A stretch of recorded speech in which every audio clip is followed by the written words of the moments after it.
ngayon po, pupunta po tayo sa labas. Mag-harvest ng aking pananim na bok choy or yung pechay.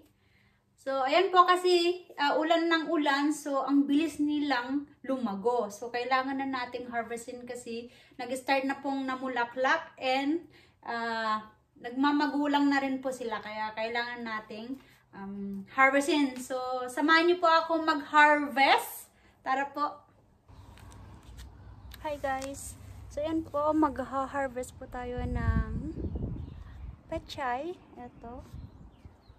Bok choy, kailangan na nating harvestin kasi magmamagulang na. Ito nag-start na po siyang namulaklak. So kailangan na natin harvestin. So ito po, may basket pa tayo dito sa kagunting at harvestin na po natin.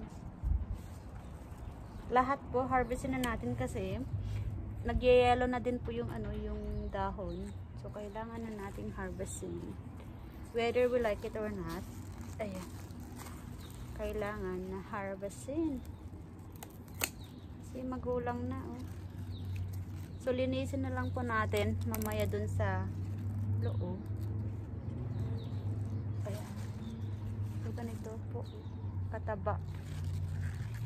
So ayan, harvestin na natin para makahinga din yung mga ampalaya natin.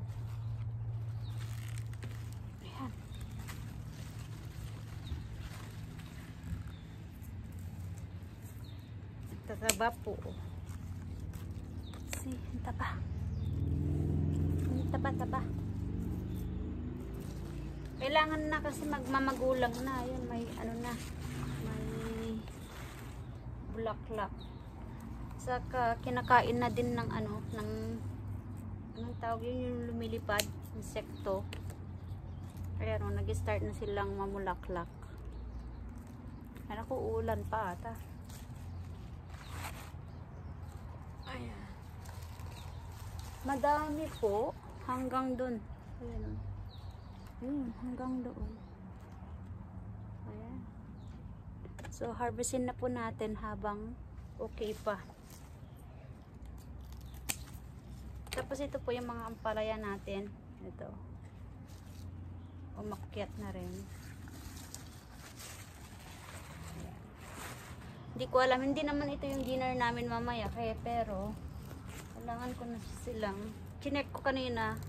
Kailangan ng harvestin, so ilagay ko lang ito sa ref. Ayan, lalagay natin sa ref para at least kahit fresh pa rin.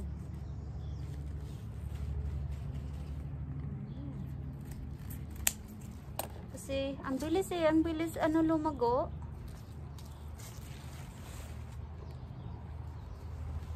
Kasi ulan ng ulan, so 1 week itong umulan.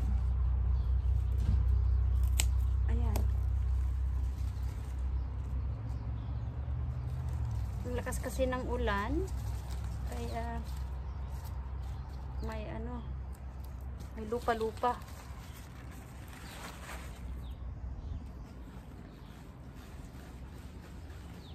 Ito po ang taba.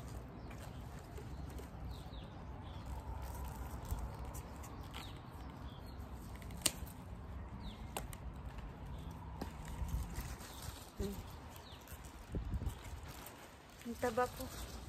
Kahit isang bugkos lang. Alam mo, mahal ito sa grocery. Yung isang piraso nito, ang mahal. Oh, at least makahinga yung natin ng palaya. Ay, nakuulan. Ulan pa. Bang healthy. Yung nag-start na siyang mamulaklak.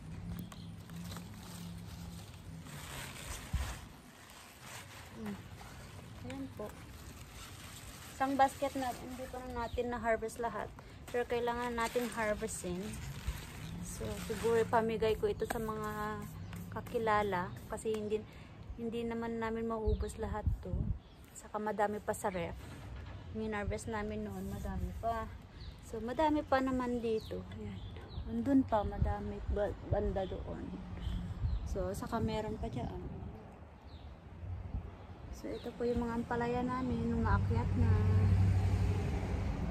Akyat na.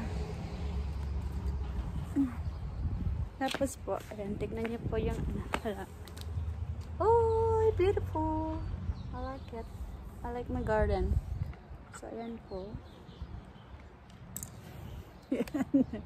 Oh, di ba? Kahit maliit lang yung garden ko, nakaka-harvest naman po ako. So, ayan.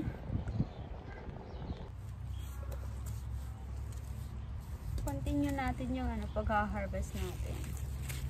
So, yung tinanim ko dito na pepino sa yung isang kong ampalaya, namatay dahil yung ulan, ang lakas. So, bukas pupunta ako sa nursery para kumuha ng ipapalit ko.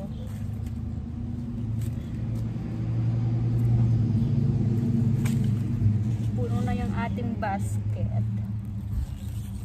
Kailangan na nating harvesting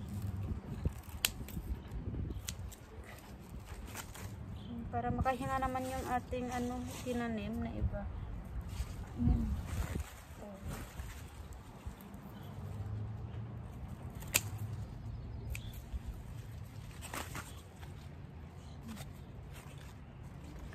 Organic po siya.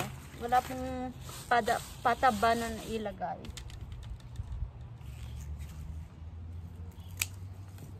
Kasi ito pong pechay, madali lang ito. Madali lang anong tawag na ito? Lumaki.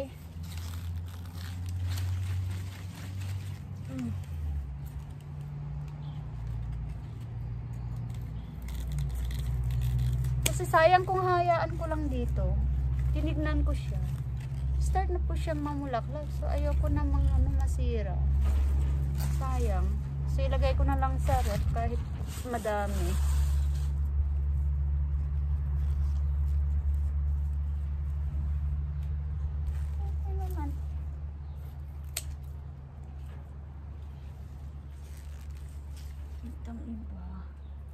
Itong iba hindi lumaki.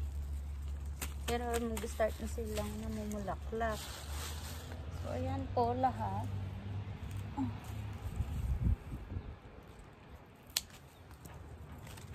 Ayun, at least medyo maliwanag na yung aking garden.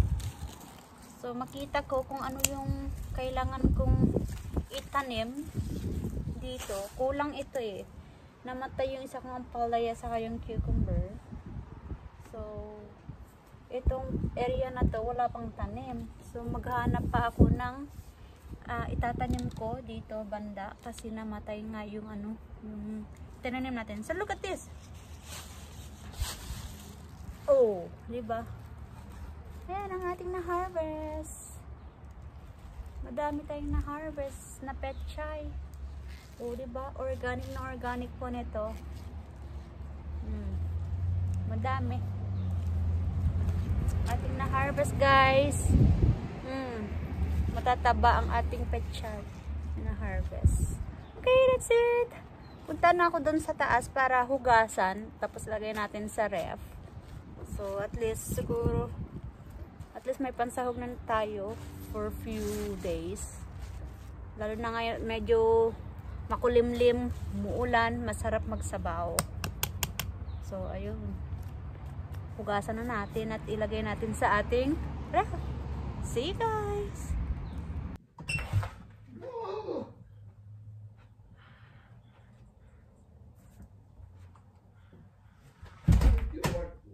Hi guys! So, ito na po yung ating na-harvest. Oh, madami. Ayan, napuno po yung yung basket. So, ayan, kailangan nating hugasan at ilagay natin sa ref. Oh, diba? Puno yung ating, may pumasok na langgam. Ayan, may isa kaming langgam na pumasok. So, eto po lahat. Ayun. Dami kong na-harvest. Masarap ito sa may sabaw, mga sabaw. Like, anong tawag nito? Nilaga. Or sa sinigang. So, ayan.